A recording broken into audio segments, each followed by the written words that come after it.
He was really worried about that. Just subconscious. I would work with it. Oh, okay. I never want to show when I'm working unless I want to show it. I got you, brother. Well, so you can see us there. The music, we live. We live right now? Yeah, we live. I'm putting that stupid, woo! So it's still music and stuff playing. I'm gonna go ahead and stop it. All right. Hey, I couldn't hear the music. I forgot. yeah. See, now you know how I felt. Man, hold on, man. Make me feel like Dumbledore over here. All right. Good afternoon. Actually, it's evening. It's nighttime. It's not evening. Whatever. Good evening, everybody. Coach Mike. Coach Troop, what's going on? We're here in the Pit Command Center. Actually, this is our first one. Yeah, man. We've been working on it for a while now, though. Yeah. What you mean we? We've been working on it. Concepts. Yeah. I've been on the phone all the time. Yep. Talking through the process. Yes, sir. Hold on. Let me figure out here.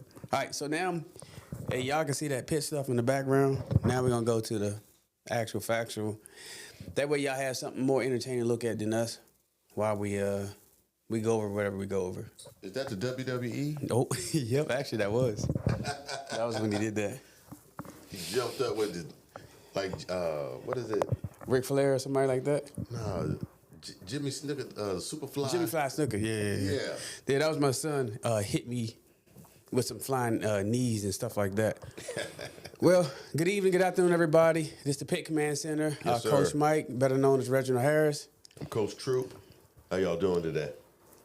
They can't hear you. Why you can't hear me? Because it's a recording, dude. Oh, my bad. Well, still, how y'all doing today? When they hear it, they need to know how they doing today. It's alive. It's not alive. It's just anyway. It's a how podcast. Y'all doing today is what I said. All right. So we had Mama on earlier. Mm-hmm. We had Coach Vent on, what was that? Tuesday, Wednesday, some trash like that. Mm-hmm.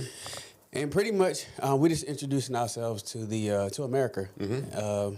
What the Pit is, what it stands for, what it means to you, what it means to me. I give a little brief background about my history and my story.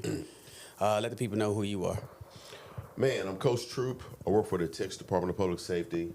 I've been there for 25 years now. 5 years within the Texas Ranger Division of Special Operations Group and Unit.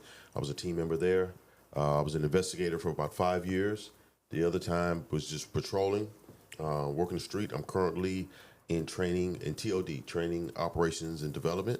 Outside of DPS, I've written a book. I've done a TED Talk. I've won 7 Junior Olympic National Championships as a coach in track and field. Beast mode. Yes, sir. Don't call me for none of that. All right. Call him for all of that. Don't let him throw those slow balls. You know how you go fast and slow ball and strike you out? That's what he does. All right.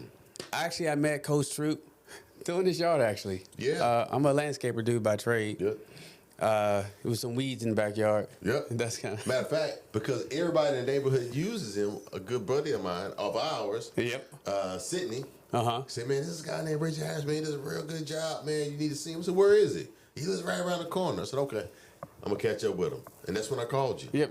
Yeah. So that's when I first met him. Mm-hmm. Since then, you're going to have a little dry spell where we're not really communicating. And then out of nowhere, we're like communicating all the time. Yep. And then I tell you about, hey, this is what I'm doing out here with the like young men, as far as training them and doing the kind of crazy stuff. And then he's like, yeah, I'm going to check it out. So, yeah. Well, you know, we were both going through life. yes. You know what I mean? You were on the other side of the divorce.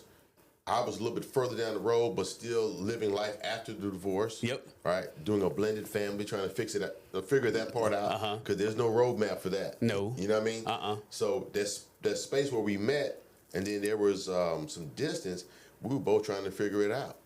Yes, sir. And then when you introduced me to the Pit and invited me out, I was like, man, I've been needing this. That's what everybody says. Yeah, man. So once you get invited out there, you see whatever it is, and then, well, I already knew this from seeing you. I knew you was a gym dude. You like to pound on weights and do the stuff, right? So I was like, okay, cool. I can join you in with that, like do stuff like that with you, or you can come do the stuff with us. So I actually went to your gym. What was that called again? Man, Patriot Gym. With the Patriot. Yeah, Patriot Gym. Pretty cool place. Out of the way type place, freaking kind of a hole in the wall where you can do all your crazy stuff. Not like the normal box stores that we go to. It's a garage. Yeah. It's basically a garage with 4 doors that they just lift up and have all the iron that you want. And Yeah. Real man stuff. Real man stuff. So, what you all don't know is me and him go back and forth with a lot of stupid stuff. No doubt. One thing I even hate to bring up, he calling me freaking, what's that dude from Coming to America name? You know your name. No, not the joke. No, you know your name. No, who was the dude? The Sexual chocolate. No, and man. chocolate. No. That's this guy right here. No, it was Eddie Murphy? that was Arsenio Hall. Arsenio. Well, no, it actually was Eddie Murphy. It was Eddie Murphy, yeah. But anyway, yeah. So he got a running joke when we doing workouts at the gym, and we'll go, "What's your name?" He pulls that bull crap, and then I got, all right, whatever, man. We shut it up. So. Drop the mic. Sexual chocolate. Yeah, so we'll go back and forth on all kinds of crazy stuff. Mm-hmm. But actuality, we come from the same place in life. We come from the same place as far as spirit and all that kind of crazy stuff. Yes, sir. Same background, just different locations. Mm-hmm. And so now we're at the pit. We're trying to pay it forward for tomorrow's youth. And some of the older people, too. Because like I said, we got a 65-year-old man. How old is mama? 70. 70. Mama's 70 years old. I saw where you posted her this morning. She was getting it, wasn't Yes, sir. She was over there listening to her gospel music. She was singing and getting it in. I said, Mama getting in, doing jumping jacks with weights. Absolutely. And I saw her like straighten the legs up. I'm like, whoa. Yeah. Mom, we ain't trying to give you no hernias, but okay. She got after it. She did get after it this morning, bro. So now it's like, how do we take the physical intensive training course, put it into the community, and change young men? For me, it was taking something from the Marine Corps, which is highly aggressive and lethal, and how do you transition that to, I say, football, soccer, volleyball, into the teenage era and the young adults. So that's what I've been working on. That's kind of where you fell in at, where I was trying to develop all those programs. But so from that standpoint, you join and you have your background. So from a law enforcement background and obviously how we grew up, how do you think that PIT can actually, I say, help change environments? Because this is not a physical fitness group. This is an environment changer. This is a culture change. This is a culture shift. What we're doing is completely different. So from your perspective, what do you think? Man, this is a calling. It's not a job. You know what I mean? Like, we do this for free. We have been doing this for free. We do this when we're off. You know what I mean? We work 70, 80 hours, you know what I mean? And then come back and do this. Right. I think the blessing for me was I was doing something similar in a different space. And then this gave me more tools to do what it is I was called to do. You know what I mean?